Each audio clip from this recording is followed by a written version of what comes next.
जो कर रहे हो पहले उस पर चिंतन करो। जो कुछ भी कर रहे हो पहले उस पर चिंतन करो, मनन करो, फिर उस कार्य को करो।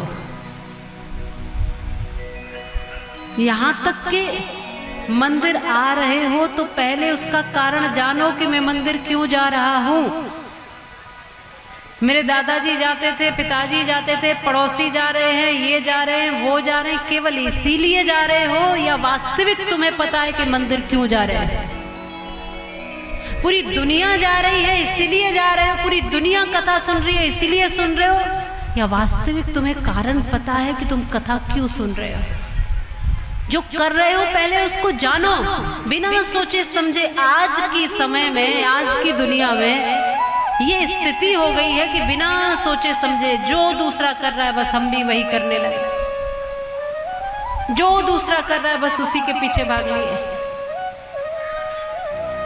कुछ तो होगा ही, बस वैसा सोचकर भाग लिए। कुछ भी कर रहे हो उससे पहले उसका कारण जानो। मैं मंदिर क्यों आ रहा हूँ, मैं व्रत क्यों रख रहा हूँ, मैं उपवास क्यों कर रहा हूँ, मैं भोजन क्यों छोड़ रहा हूँ, मैं आरती क्यों कर रहा हूँ, मैं दीपक क्यों लगा रहा हूँ, मेरी अगरबत्ती क्यों जलाई जा रही है, मैं क्यों यह सब कार्य कर रहा हूँ, इसका कारण क्या है? जिस दिन तुम सही मायने में कारण तक पहुंच गए उस दिन सही मायने में भक्ति तक भी पहुंच जाओगे, सही मायने में कृष्ण तक भी पहुंच जाओगे। दूसरा कर रहा है केवल इसलिए। ज्यादातर दूसरे को ही देख देख के, बेटे को यही कहते रहते हो ना, दूसरे को देख वो कितना पढ़ता है, दूसरे का बेटा देख वो कैसा है, दूसरे का देख वो कैसा, फिर दूसरे का शराब पीने लग गया, फिर अब बेटा कहता है अब देखो माता जी दूसरे को। दूसरे को क्या दिखा रहे, खुद को देखो ना। जीवन भर दूसरे को ही देखते रह जाओगे। इस दुनिया में दूसरे को देखने नहीं आए हो, अपने आप को देखने आए हो, अपने आप को जानने और पहचानने आए हो।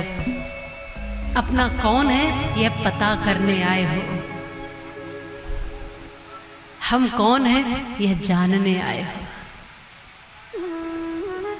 अध्यात्म यही है कि ये जो प्रश्न कुछ उलझे हैं ये सुलझ जाए, ये पता चल जाए कि मैं कौन हूँ, मेरा कौन है और मैं क्या कर रहा हूँ और मुझे क्या करना चाहिए। ये 2-3 प्रश्न हैं, ये सुलझ गए तो आप आध्यात्मिक हो, आप आध्यात्म को जान गए। आप स्वयं को जानना ही आध्यात्म को जानना है।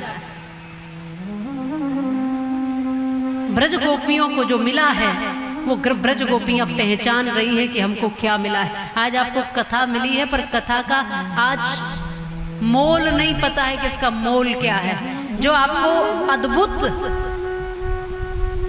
ये भक्ति का एक साधन मिल गया है पर इसकी कीमत नहीं पता है कि क्या है, इसलिए इसको सहज भाव में बिताया जा रहा है।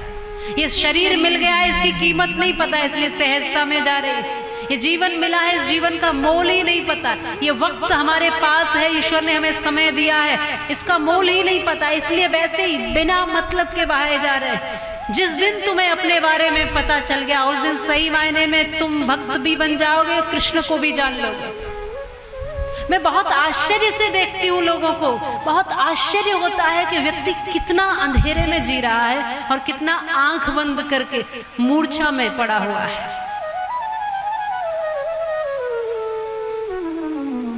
बहुत मन में ऐसा लगता है। जन्म सफल कर लिया, जीवन सफल कर लिया ब्रजवासियों ने भगवान की सानिध्य प्राप्त करके।